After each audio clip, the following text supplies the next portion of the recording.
Alô, minha querida Primeira Igreja Batista em Éden. Eu louvo a Deus por esse momento em que a gente pode usar a tecnologia e podermos assim nos comunicar. Eu quero dar as boas-vindas a você que está nos acessando. Também aqueles que não são da nossa igreja, não são membros da nossa igreja, mas porventura estejam nos assistindo, a minha oração é que Deus nos abençoe a todos, que Deus fale ao nosso coração. Nós estamos nesse momento gravando a mensagem que vai ser veiculada no domingo, dia 29/3, no culto da manhã. Tá? Então, depois nós teremos os louvores, nós teremos também a escola bíblica dominical, quando o pastor Paulo ou o irmão José Luiz estará ministrando a aula da escola bíblica dominical. Então você é muito bem-vindo. Mais uma vez, que Deus nos abençoe, que seja um momento precioso na presença do nosso Deus.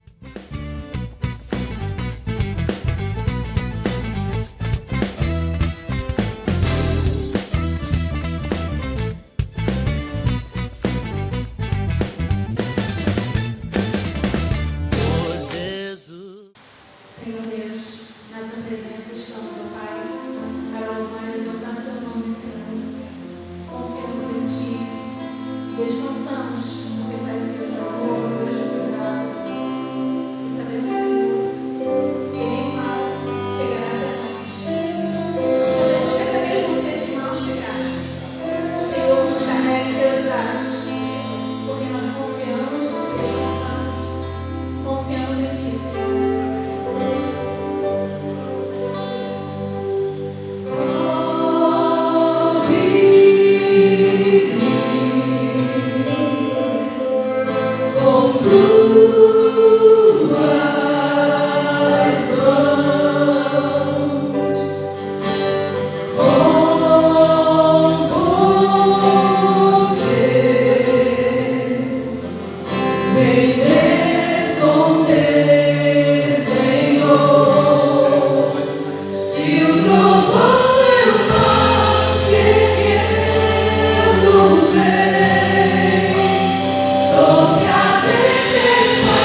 Eu vou ler no Evangelho de Lucas, no capítulo 22, os versos de 54 a 62. nesse capítulo, nesse texto, nós vamos encontrar um momento muito especial na vida do apóstolo Pedro. E eu quero, neste texto, comentar com você como não agir em meio à crise. Então, o que não fazer? Como não agir em meio à crise? Então, vamos ler esse texto em Lucas capítulo 22, versos 54 a 62.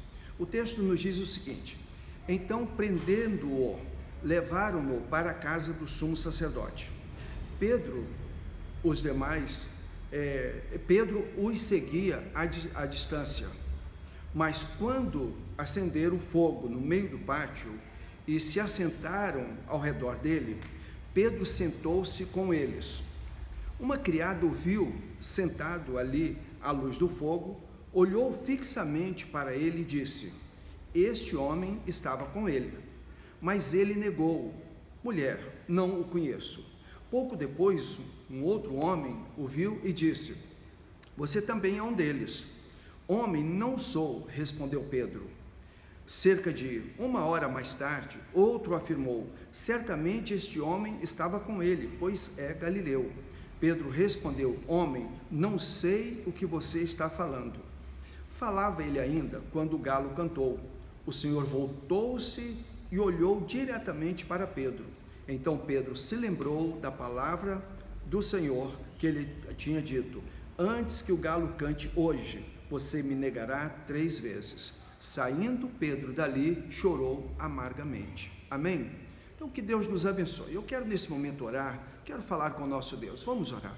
Nosso Deus e nosso Pai, obrigado, Pai, por esse instrumento, por esta tecnologia e por esse meio através do qual nós podemos nos comunicar, mesmo estando longe uns dos outros, mesmo não podendo nos tocar fisicamente, mas irmanados pelo Teu Espírito e baseados na Tua Palavra, nós estamos juntos. E eu peço que o Senhor nos abençoe nesse momento, o Senhor fale o nosso coração e o Senhor continue cuidando de cada um de nós, nesse momento tão difícil, e cuidando de nossas famílias, de nossas igrejas, no nome de Jesus. Amém e amém.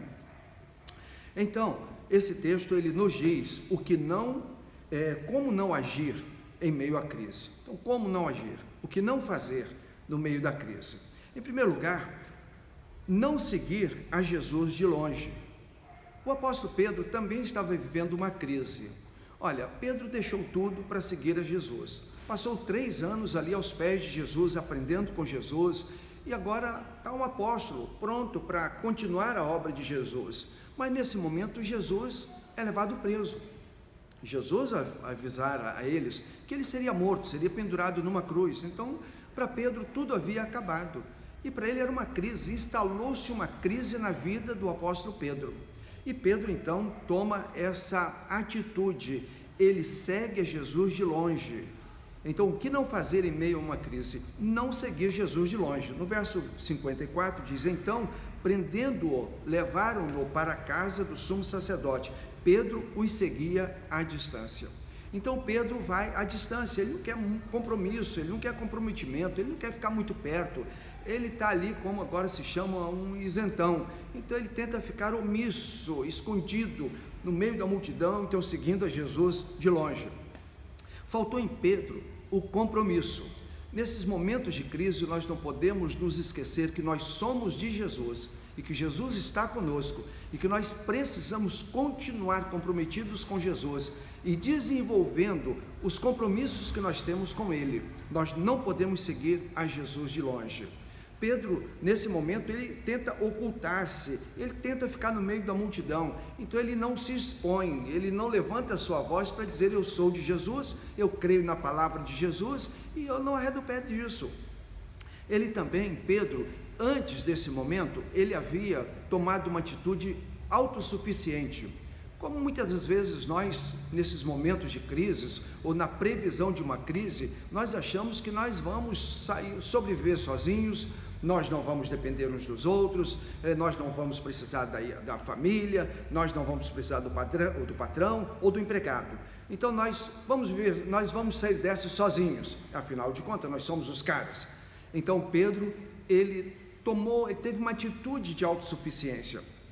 Um pouco antes desse texto, no capítulo 22, verso 54, Jesus está orientando e dizendo para eles, aliás, capítulo 22, verso 33, Jesus está orientando os discípulos, mas ele respondeu a Jesus: estou pronto a ir contigo para a morte e para a prisão.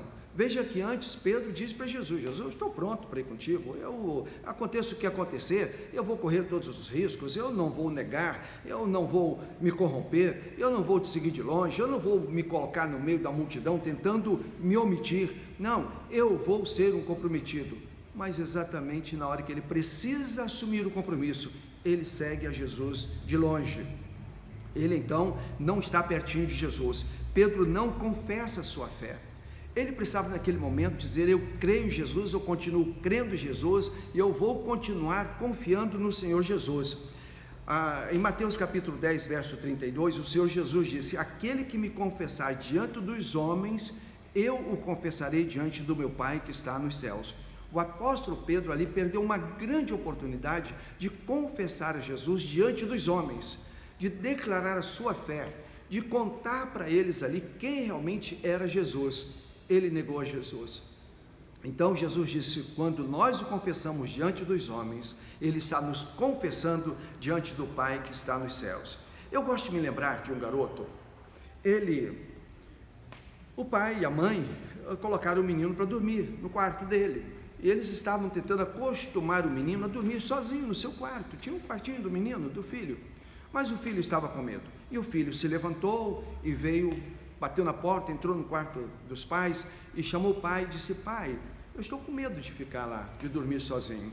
O pai disse: filho, pode ir, pode dormir, Jesus está com você. Ele foi e deitou lá. Daqui a pouco ele voltou de novo e ele disse: pai, eu estou com medo, pai, Jesus, ele é maior do que eu. Aí o pai disse: sim, meu filho, ele é maior do que eu. Pai, Jesus é maior do que você, papai? E o pai disse: sim, meu filho, Jesus é muito maior do que eu. E o filho já ia saindo, ele voltou e disse: pai, Jesus é maior do que o diabo. O pai disse: filho, claro, Jesus é maior do que o diabo, Jesus é maior do que todos. O filho disse: está bem, papai, eu vou dormir em paz. Foi, deitou e dormiu em paz. Jesus é maior, Ele está conosco. Então, nesses momentos de crise, nós não podemos correr o risco de tentar seguir a Jesus de longe. Nós precisamos estar mais perto de Jesus, porque Ele não arreda pé, Ele está sempre do nosso lado.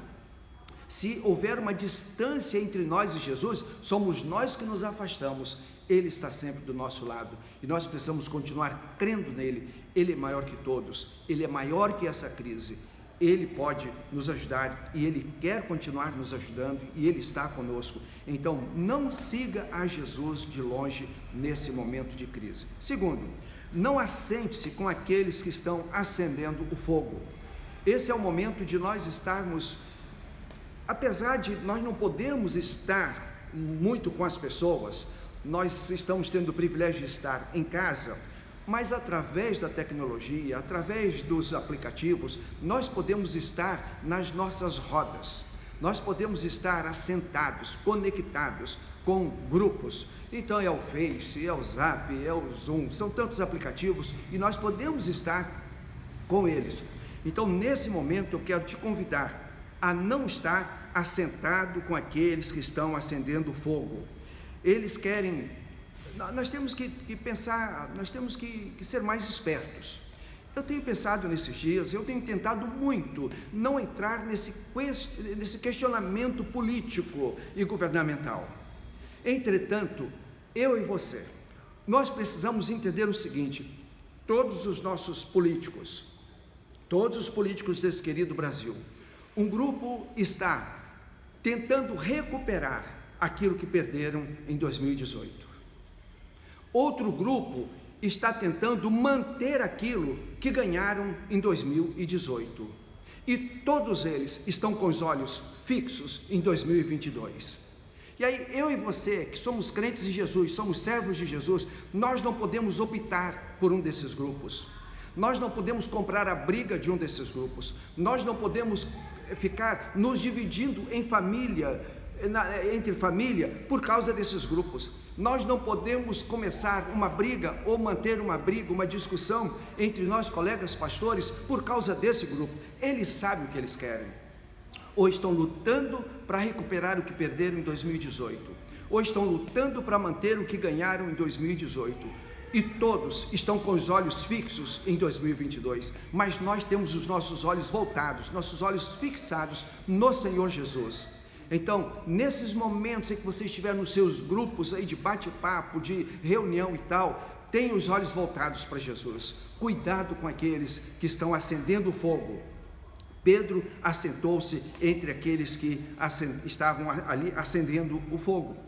A Bíblia nos diz, em Romanos 13, verso 1, todos devem sujeitar-se às autoridades governamentais, pois não há autoridade que não venha de Deus. As autoridades que existem foram por Ele estabelecidas. Não importa se você votou, se não votou, se eu votei, se não votei, essas autoridades que estão lá, elas foram permitidas por Deus. Deus permitiu que elas estivessem lá. E ainda mais, na primeira carta a Timóteo 2, verso 1 e 2, o apóstolo Paulo pede para que oremos por eles. Antes de tudo, recomendo que se façam súplicas, orações, intercessões e ações de graças por todos os homens, pelos reis e por todos os que exercem autoridade, para que tenhamos uma vida tranquila e pacífica, com toda piedade e dignidade. Então, além de aceitarmos os nossos governantes, porque eles estão lá por uma permissão de Deus, ainda que Deus não os tenha colocado lá, mas Deus permitiu que estivessem lá, ou mesmo que Deus os tenha colocado, isso seria muito melhor, mas saibamos que a vontade de Deus está sendo feita ou diretamente ou por uma permissão, mas a vontade de Deus sempre é feita, e eles estão lá então por permissão de Deus, e cabe a nós, como observadores da palavra de Deus, submissos à palavra de Deus, orar por eles, interceder por eles, clamar por eles, pedir para que Deus os abençoe. Em Lucas, no capítulo 22, verso 55, mas quando acenderam um fogo no meio do pátio e se sentaram ao redor dele, Pedro sentou-se com eles. Então tome cuidado, quando você perceber que estão acendendo um fogo, que estão ali, é um grupo que está ali para colocar mais gasolina na fogueira, colocar mais lenha na fogueira, então você tome os seus devidos cuidados. Pedro não foi vigilante, ele assentou-se, ele participou com eles, e ele estava ali como se fosse um deles, e ainda tentou, e ainda mentiu, dizendo que não era um deles, mas ele estava ali, não era um deles, ele era de Jesus, mas ele estava como se fosse um daqueles. Tome cuidado. Então Cristo está preso, e nesse momento a igreja precisava do apóstolo Pedro, a igreja dependia do apóstolo Pedro, a igreja dependia da liderança do apóstolo Pedro. E onde Pedro está? Primeiro seguindo Jesus de longe, e depois no meio daqueles que estão tentando acabar com tudo, e zombando da igreja, zombando de Cristo, zombando dos apóstolos. Eles estão ali numa baderna, é aquele grupo que está infernizando o momento, tentando arrebentar com o futuro da igreja. Pedro está no meio deles. Eu quero perguntar a você, meu irmão, você que está ligado aí nos grupos, qual é a sua posição? Qual é a sua palavra?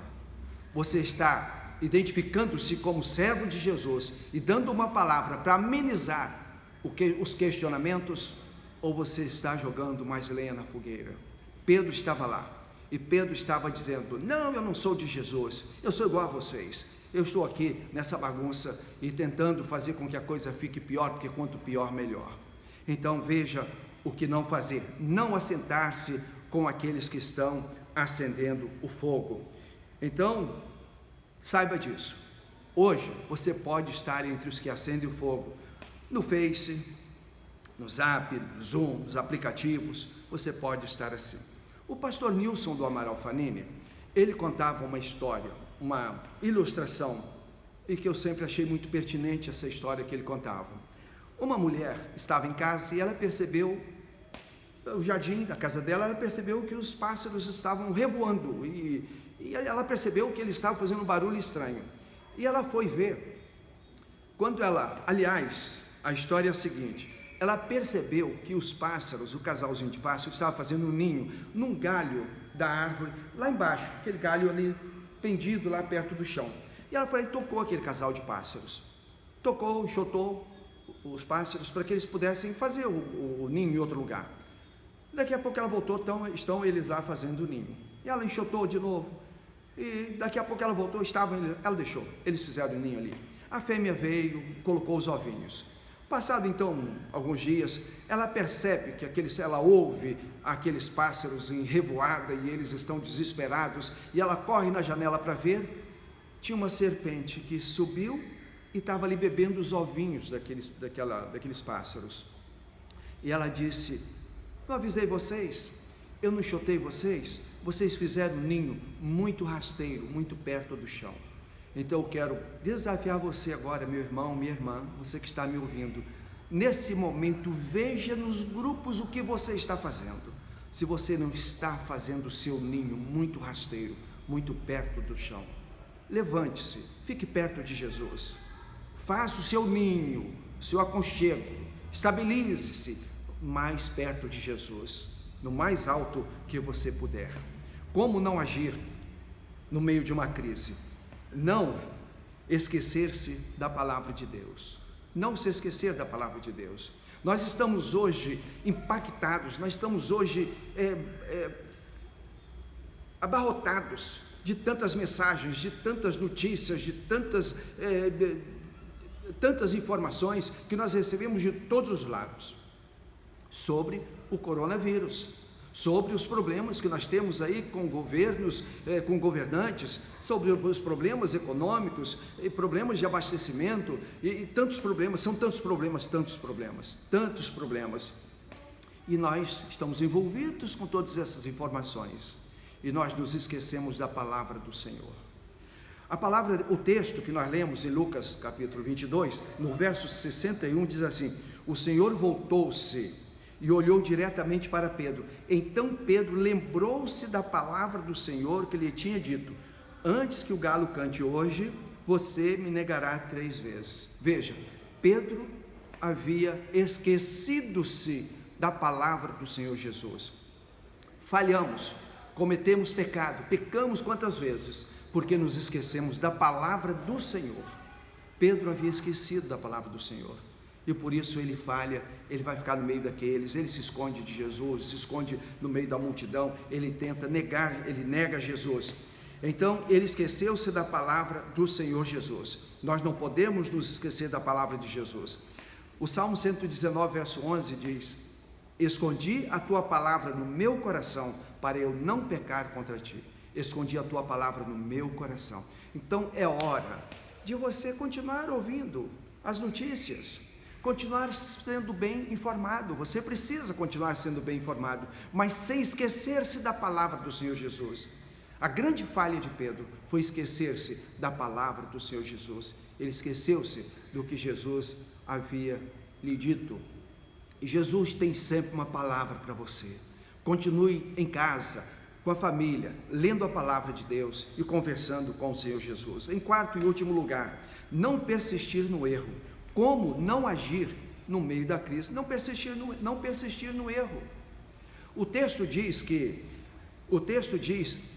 quando Jesus foi levado, ele estava na casa do sumo sacerdote, e ele foi levado para um outro ambiente, e quando ele passa, o texto diz assim no verso 61, o Senhor voltou-se e olhou diretamente para Pedro. Ele voltou-se e olhou diretamente para Pedro.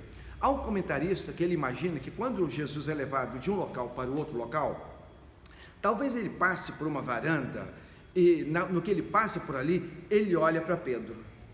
E pode isso ter acontecido mesmo, claro. Entretanto, eu prefiro imaginar aqui, que Jesus estivesse numa posição, talvez, em que ele não estivesse olhando para Pedro. Mas quando a misericórdia de Jesus é tão grande, que ele não pode continuar tendo Pedro às suas costas. Ele vira-se para Pedro, e ele olha nos olhos de Pedro. E o texto diz exatamente isso. E olhou, e o Senhor, voltando-se, olhou diretamente para Pedro. Aquele olhar penetrante, aquele olhar como se fosse um raio-x, aquele olhar que vasculha a alma, aquele olhar que foi lá no coração, na alma, na mente de Pedro. Aquele olhar que foi e viu a miséria na qual Pedro estava inserido naquele momento. sendo um apóstolo de Jesus, mas negando o Senhor Jesus, vivendo ali aquele momento no meio das pessoas que estavam exatamente zombando daquele momento em que Jesus estava sendo levado para ser julgado, preso e morrer na cruz em nosso lugar. Eles estão zombando de tudo aquilo que está acontecendo, mas esse olhar de Jesus, que penetra a alma de Pedro, é um olhar também cheio de misericórdia, é um olhar compassivo, é um olhar cheio de amor. Quando esse olhar penetra através dos olhos de Pedro também, e penetra e vai lá no fundo da alma de Pedro, Pedro percebe a sua miséria espiritual, e o texto diz que ele vai lá para fora e ele chora amargamente. Pedro caiu em si. Quantas vezes nós precisamos pedir a Deus: Deus, me olhe com esse olhar, para que eu caia em si. Nós precisamos nos despertar. Muitos de nós estamos fazendo coisas diferentes daquilo que Jesus espera que façamos, estamos tomando atitudes diferentes daquilo que Cristo espera que tomemos, e esse é o momento de Jesus olhar para dentro de cada um de nós, e nós então cairmos aos prantos e chorarmos amargamente por estarmos fazendo coisas que não deveríamos fazer e não estarmos fazendo exatamente aquelas que deveríamos fazer. Para concluir, o texto nos deixa claro que Pedro arrependeu-se. Ele se arrependeu, ele foi lá para fora, ele chorou, ele se arrependeu. No livro do profeta Joel, capítulo 2, verso 12 e 13, nós lemos o seguinte: agora, porém, declara o Senhor, voltem-se para mim de todo o coração, com jejum, lamento e pranto, rasguem o coração e não as vossas vestes, voltem-se para o Senhor, o seu Deus, pois Ele é misericordioso e compassivo, muito paciente e cheio de amor, arrepende-se e não envia a desgraça. Então é hora de nós voltarmos para Deus, é hora da gente parar de pensar um pouco no desastre econômico, nos problemas que poderão acarretar sobre o nosso querido Brasil, a nossa pátria brasileira. É hora da gente olhar para nós mesmos também, da gente começar a ter um tratamento com Deus, da gente se colocar diante de Deus. É hora de nós tirarmos os olhos de tanto que a gente está olhando para essa situação, para os problemas que o Brasil está enfrentando e para os problemas que o Brasil poderá enfrentar. É hora de nós olharmos para nós mesmos, rasgarmos o nosso coração, clamarmos diante de Deus, chorarmos por causa dos nossos pecados e pedirmos a Deus perdão por causa das nossas falhas. Também no livro de Atos, capítulo 3, verso 19, o apóstolo Pedro nos diz: arrependei-vos, pois, e convertei-vos, para que sejam apagados os vossos pecados e venham a si os tempos do refrigério pela presença do Senhor. É hora de pensarmos em nós também, é hora de olharmos para nós também, e de pedirmos a Deus para cuidar da nossa alma, cuidar do nosso ser, transformar a nossa vida, nos abençoar. É hora de nos arrependermos das nossas falhas, dos nossos pecados. É hora de clamar a Deus, de suplicar a Deus, de pedir a Ele misericórdia. E eu quero terminar orando por você, orar por sua família. É hora de nós orarmos pelo Brasil, orar pelos nossos governantes, orar pelos anciãos das nossas famílias, orar pelos anciãos das nossas igrejas, pelas famílias das nossas igrejas. Quantas pessoas nas nossas igrejas, nas nossas comunidades, nesse Brasil querido, que saem de manhã de casa para numa diária, seja no ponto lá, no sinal de trânsito, ou seja fazendo uma diária, uma faxina, ou seja para trabalhar numa construção civil, mas é uma diária. Eles saem para voltar à tarde, trazendo o dinheirinho para levar o pão para dentro de casa, e não tem como fazer isso. Quanta gente na miséria. É hora da gente clamar a Deus, é hora da gente fazer aquilo que a gente pode pelo nosso semelhante. Você que pode fazer alguma coisa, não ore apenas, vá lá e socorra essa pessoa, atenda essa pessoa, estenda a sua mão misericordiosa e abençoe essa pessoa. Vamos orar, vamos orar. Nosso Deus e nosso Pai Celestial, Pai, eu te agradeço porque em meio a esta crise, a Tua palavra nos garante que o Senhor está conosco, e nós cremos nisso, e nós temos sentido isto, e outras crises nas quais e pelas quais nós passamos, sejam elas, Pai, enfermidades financeiras, ou de relacionamentos, ou de desemprego, ou de enfermidade, nós já passamos por outras crises, mas o Senhor sempre esteve presente, e eu peço, continue cuidando de cada um de nós.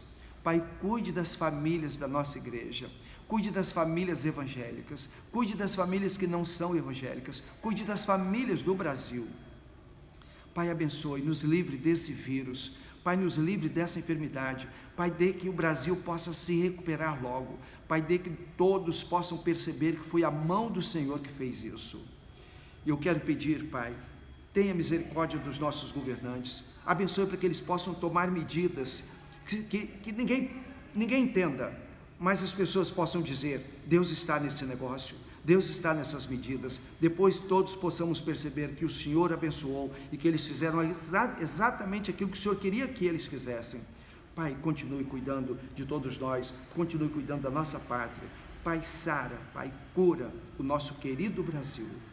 Mas eu te peço agora, por todos que estão aqui me ouvindo, nós que estamos aqui juntos, Pai, de que nós possamos ser humildes o suficiente para não estarmos olhando o problema coletivo, mas que nós possamos estar olhando o problema pessoal, cada um de nós, diante do teu altar, chorando amargamente como Pedro chorou, e o Senhor transformou a vida de Pedro, e na primeira mensagem que ele pregou, mais de 3.000 almas se converteram.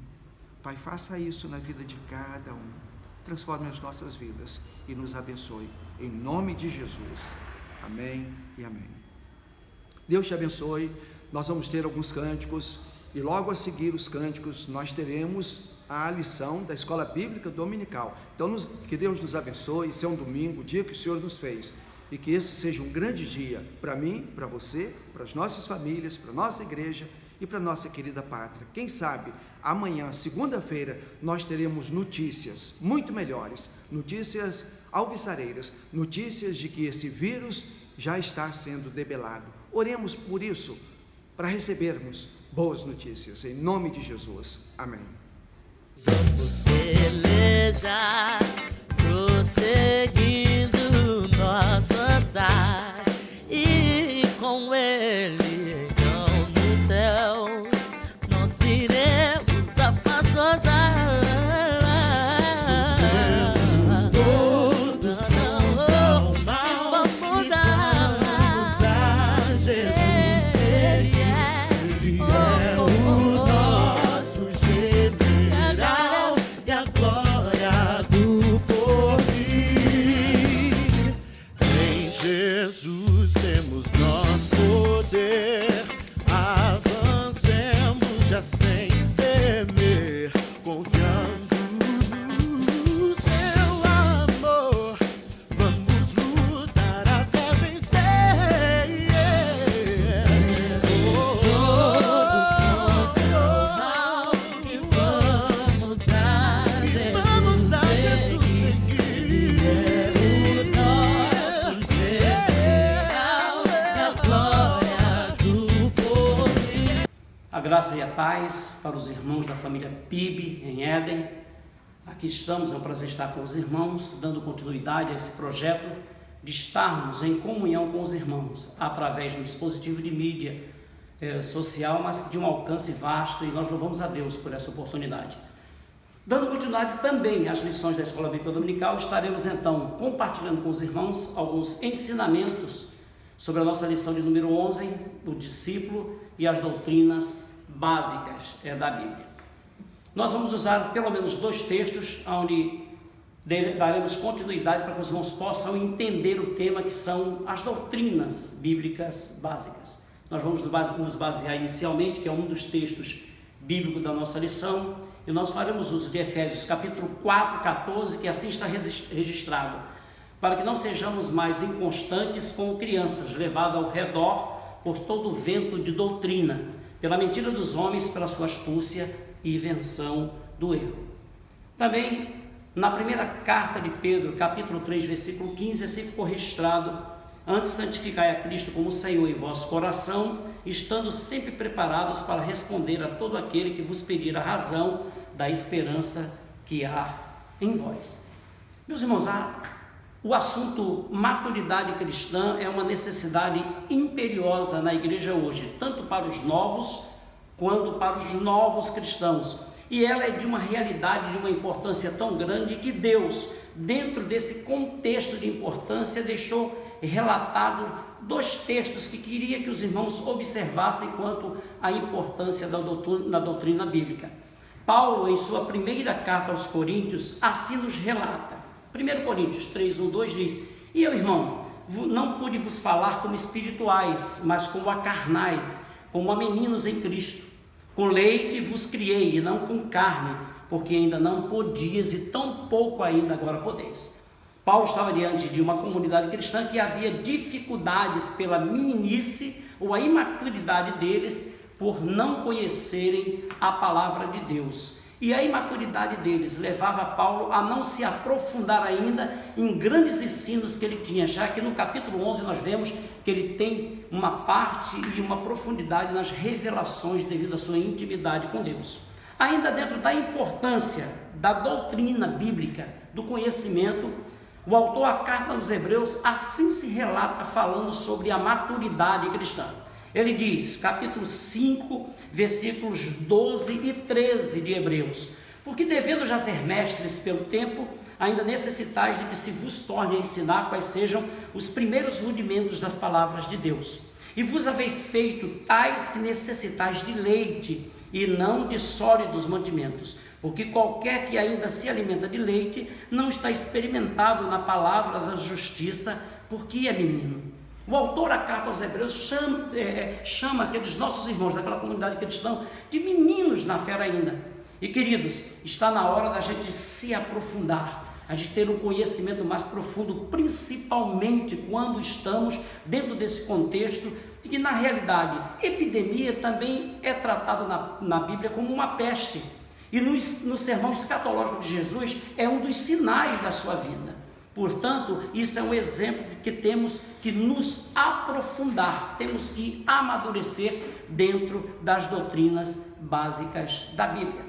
Vamos lá, diante de tudo que vimos, a importância, Deus já revelando e deixando em 1 Coríntios, deixando em Hebreus, a gente chega à seguinte conclusão: o conhecimento das doutrinas bíblicas básicas é uma importante condição para a maturidade cristã, tema deste trimestre das nossas lições da Escola Bíblica Dominical. A lição é de um conteúdo, de uma profundidade tão grande que eu queria compartilhar com os irmãos, que já nos ensina dentro dos seus objetivos. Observe aí, não nos esqueçamos que é um fundamento, embora vocês estejam em casa e a gente não tenha o templo, mas a igreja é a casa, e a lição está em suas mãos. Eu estou esperando que você esteja estudando a lição, porque senão os conceitos que aqui vou transmitir vão ser também um tanto vagos. Mas olha só, a profundidade dos objetivos já da nossa lição. Deus requer de nós perseverança nas doutrinas, a defesa das doutrinas, a divulgação das doutrinas, buscar maior conhecimento das doutrinas e aceitar a Bíblia como sua única regra de fé e prática. Vejamos que só os objetivos da nossa lição, olha a profundidade daquilo que é a nossa responsabilidade em se tratando de maturidade cristã e o conhecimento das doutrinas bíblicas básicas. A lição define doutrina como o conjunto dos ensinos revelados na palavra de Deus. Não nos esqueçamos que a gente acabou de falar que a Bíblia é a nossa regra de fé e prática. Mas baseado nessa definição, qual a importância do conhecimento das doutrinas básicas? Vamos lá, a lição se aprofunda e nos ensina. Vamos lá, por que estudar a Bíblia? Por que estudar as doutrinas bíblicas? Primeiro, fortalece a nossa fé. Segundo, nos torna consciente o testemunho cristão. Terceiro, capacita-nos para a ajuda espiritual a outras pessoas e faz-nos de nós capacitados para a defesa do Evangelho. Meus irmãos, eu queria colocar aqui, dentro desse contexto, veja a importância da doutrina bíblica. Os primeiros embates da igreja cristã foi exatamente dentro de heresias, de ensinos que não eram de acordo com a palavra de Deus, e nós louvamos a Deus pelos homens que se levantaram para defender a nossa fé. E hoje não é diferente. Quantos dos nossos ainda estão em dúvida por serem meninos e a conturbação de que não está satisfeito, vai para uma outra igreja, uma série de atividades, e a gente observa que grande parte de muitas dessas igrejas são a interpretação de um líder A ou B, levando muitas vezes à confusão daquele que está na igreja.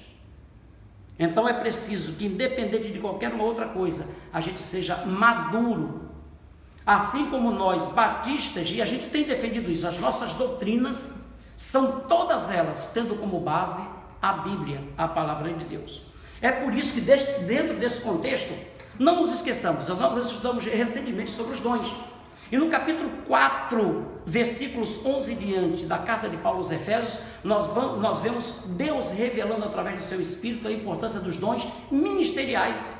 E dentro do contexto do ensino das doutrinas básicas, eu queria ressaltar aqui 2 dons muito importantes que eu queria que você aprendesse a honrar esses homens que estão como verdadeiros instrumentos na casa de Deus para nos ensinar sobre a Bíblia. São os doutores, os pastores e mestres. Eles são aqueles que a gente, quando faz teologia, e não esqueçamos que a gente tem um Instituto Bíblico aqui na igreja, exatamente eles são apologistas, eles são defensores da fé, eles são defensores da sã doutrina. É por isso que eu abro esse parêntese para conclamar os irmãos para verem a importância desse dom ministerial, tanto pastores como mestres. Efésios 12, 14 vai nos dar exatamente a importância desses homens na defesa do Evangelho e no ensinamento das doutrinas bíblicas básicas. Diz Efésios 4, versículos 12 a 14: tendo em vista o aperfeiçoamento dos santos para a obra do ministério e para a edificação do corpo de Cristo, até que todos cheguemos à unidade da fé e do pleno conhecimento do Filho de Deus, ao estado de homem feito à medida da estatura da plenitude de Cristo, para que não sejamos mais inconstantes como crianças, levados ao redor por todo o vento de doutrina, pela mentira dos homens, pela sua astúcia na invenção de erros.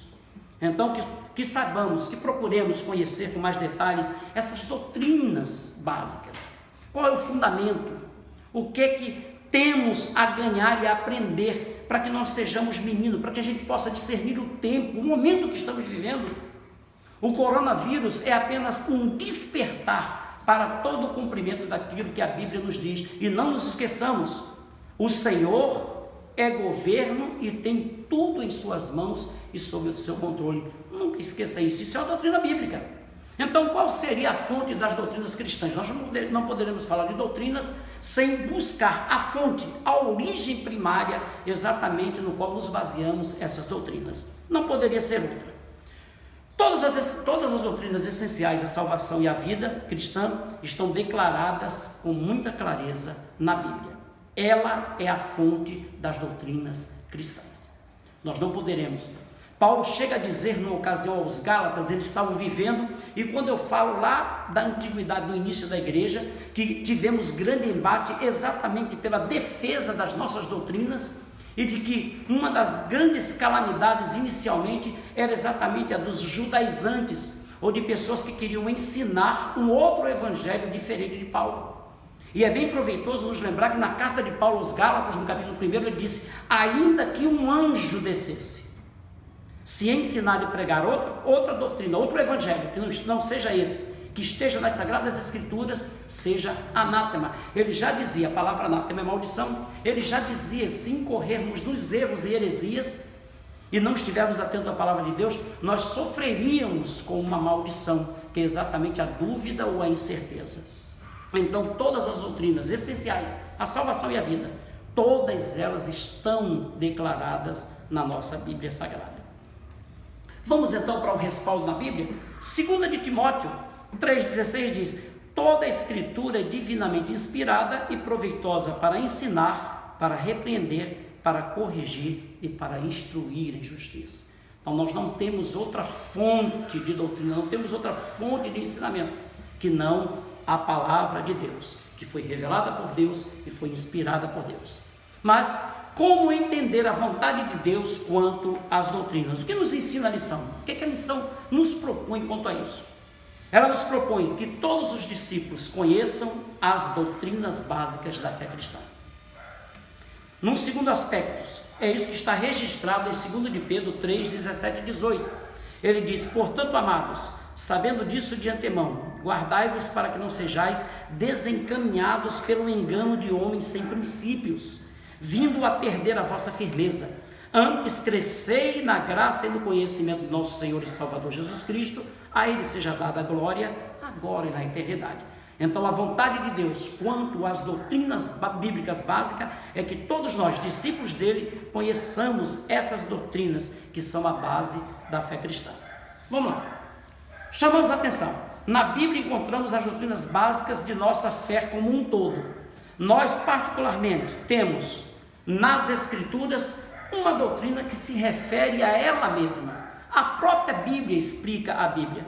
Nós devemos conhecer, estar atento e aprender. Nas Escrituras, ela fala-nos de Deus, do homem, o pecado, a salvação, a eleição, o reino de Deus, a igreja, o dia do Senhor, o batismo e a ceia do Senhor, ministério da palavra, mordomia, evangelização e missões, educação religiosa, liberdade religiosa, ordem social, família, morte, justos e ímpios.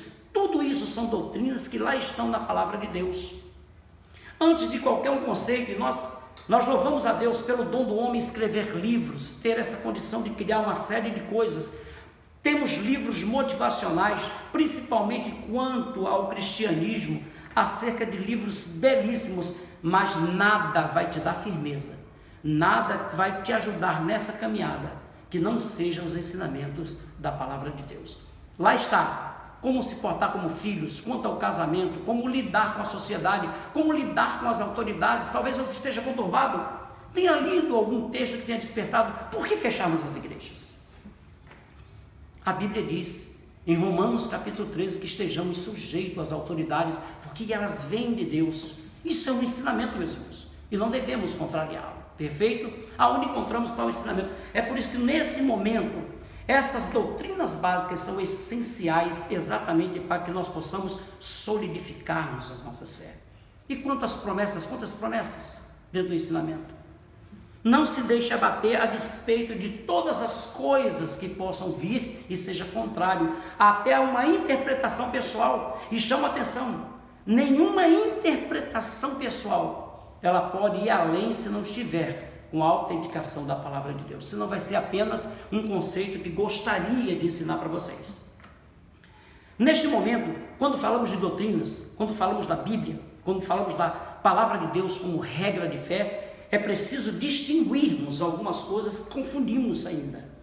Nós precisamos diferenciar entre o que é doutrina e um costume. Carlos Mesmer, ele define doutrina como literalmente um ensino normativo terminante como regra de fé e prática. Ele vai definir costume como regras sociais resultantes de uma prática reiterada de forma generalizada e prolongada, o que resulta numa certa convicção de obrigatoriedade de acordo com cada sociedade e cultura específica. Então precisamos identificar doutrina, como é ensinada na Bíblia, e um costume que vira uma tradição e que muitas vezes não tem nada a ver com a palavra de Deus, ou muitas vezes atribui a ela uma coisa que a Bíblia nunca disse. Então precisamos entender isso. Então é colocado, o mesmo autor, ele vai colocar algumas distinções entre o que é doutrina e o que é um costume. Ele diz, quanto à origem, a doutrina é divina, o costume é humano. Quanto ao alcance, a doutrina é geral, o costume é local. Quanto ao tempo, a doutrina é imutável, o costume é temporário. Mas, para não ficarmos só nas nossas palavras, vamos atentar a 2 exemplos, teríamos mais, mas vamos pelo menos chamar a atenção dos irmãos para 2 exemplos bíblicos entre costume e depois o que é uma doutrina ensinada na Bíblia. Vamos lá. Em Mateus 15, 2 a 6, assim está registrado. Por que os teus discípulos transgridem a tradição dos anciãos? Pois não lavam as mãos quando comem. Ele, porém, respondeu-lhes, e vós, por que transgredis o mandamento de Deus por causa da vossa tradição? Pois Deus ordenou, honra teu pai e tua mãe, e quem amaldiçoar seu pai ou sua mãe, certamente morrerá. Mas vós dizeis, se alguém disser a seu pai ou sua mãe, o que de mim poderia receber como benefício é oferta dedicada ao Senhor? E ele de modo algum terá de honrar seu pai. Assim, por causa da vossa tradição, invalidastes a palavra de Deus. Meus irmãos, isso era uma tradição, isso era um costume, isso era uma interpretação, isso era colocado como um ponto doutrinário da cultura judaica. Vamos lá, mas vamos a outro conceito, vamos a outro costume mal interpretado. Primeira carta de Paulo aos Coríntios, capítulo 11, 13 diz: julgai vós mesmos, se é adequado que a mulher ore a Deus com a cabeça descoberta. Pois é, talvez quantos não colocaram isso como uma doutrina, colocando em pé de igualdade a autoridade da palavra de Deus e criando uma série de dificuldades. Não seria a oração com o véu mais poderosa do que aquele que não está usando o véu? De maneira nenhuma. Isso é um costume, isso é um aspecto da época. Quando Paulo estava falando isso, isso tinha um valor, mas transformar isso em uma doutrina, isso aí já é de uma certa forma um exagero, e forçar a palavra a dizer aquilo que ela nunca disse, ou um erro crasso de falta de conhecimento. Meus irmãos, é por isso que temos institutos bíblicos, temos os ensinos teológicos, para que a gente possa ter um conhecimento abalizado, para que quando a gente tenha esse subsídio, quando a gente vai falar de doutrina, a gente tenha como a principal doutrina, os principais ensinamentos que estejam na palavra de Deus, e é para isso que se estuda.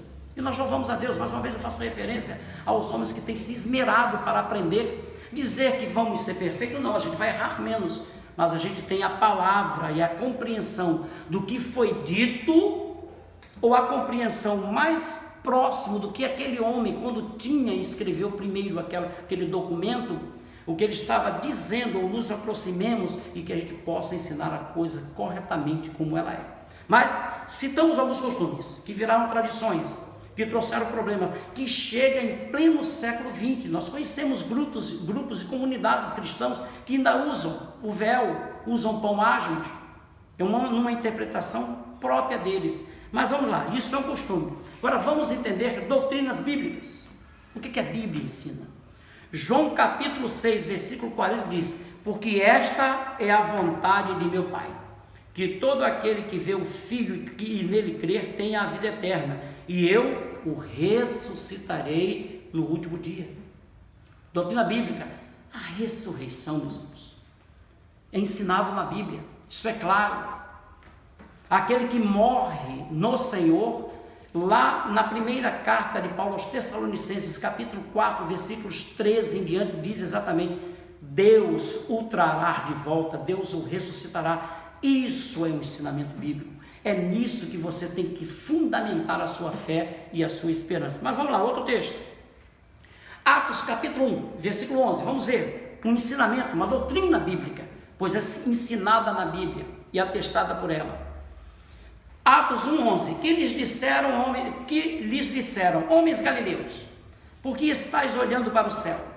Esse Jesus que dentre vós foi elevado ao céu, virá do mesmo modo como vistes partir. O ensinamento da volta de Jesus, igreja do Senhor Jesus. Lucas registra, quando ele dá aqueles sinais sobre a pergunta dos discípulos, que sinais eles teriam da volta do Senhor Jesus, ele falava acerca das pestes, mas ele fecha todo aquele quadro escatológico, e eu agora, diante desse texto da volta de Jesus, ele encerra aquele texto dizendo: quando estas coisas estiverem acontecendo, erguei as vossas cabeças, porque a vossa redenção está próxima. Isso é o clímax do plano redentivo de Deus em Cristo Jesus. Ele vai vir nos buscar, ressuscita primeiro os que estão mortos, e a nós que estamos vivos, ele vai de uma certa forma nos arrebatar, transformar os nossos corpos, para que juntos o encontremos nas nuvens. É a maior e a grande esperança depois da ressurreição e ascensão de Jesus.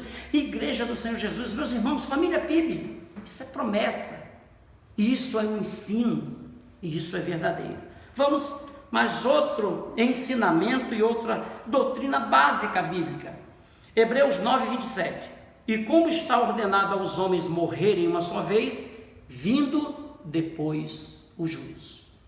O estado dos mortos não volta, meus irmãos. Os mortos, eles não irão voltar, senão diante da ressurreição miraculosa de Jesus, na glorificação de Jesus. Outro ensino da Bíblia. Portanto, nenhum morto volta à vida, senão pela ressurreição e pelo poder poderoso e magistral do nosso Senhor e Salvador Jesus Cristo. Assim, queridos, ministramos essa aula. As doutrinas bíblicas básicas. A nossa revista, no final delas, eu queria chamar a atenção, separa um momento, estuda as doutrinas, estuda o que nós batistas entendemos das nossas doutrinas, estão lá as nossas doutrinas básicas. Eu queria conclamar você, tira um tempinho, agora que você tem tempo, veja lá o que pensamos sobre o pecado, sobre o Espírito Santo, sobre o homem. Lá estão as doutrinas nas quais nós acreditamos e temos fundamentado a nossa fé. E queríamos consultar, queria que pelo menos você verificasse o título sobre o pecado, sobre o homem e as referências bíblicas. São elas que atestam essas doutrinas e a gente tem sustentado a nossa fé e tem defendido a nossa fé através desses ensinamentos que estão na Bíblia. Deus os abençoe. Estão em casa. Eu citei aqui dentro dessa lição que estamos sujeitos às autoridades. Romanos capítulo 13. Sei que alguns de vocês estão dando nó aí na cabeça de vocês sobre esses aspectos, mas ficando em casa, aproveite, dentre tudo que aí está, e devemos obedecer às autoridades, mas temos nós, diferentemente, uma grande esperança e uma arma poderosa, a oração.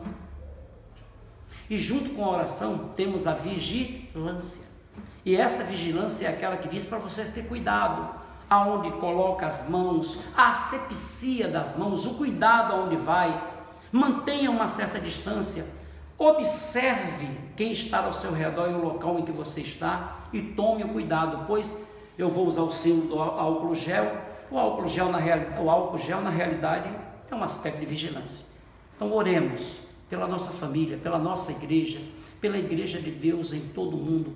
Esse momento, esse vírus, ele não respeita pobres, ricos, pretos, brancos, quem quer que seja. Ele está em todo lugar. A nossa luta e a nossa perseverança é que ele não chegue com tanta ferocidade como tem chegado a alguns países.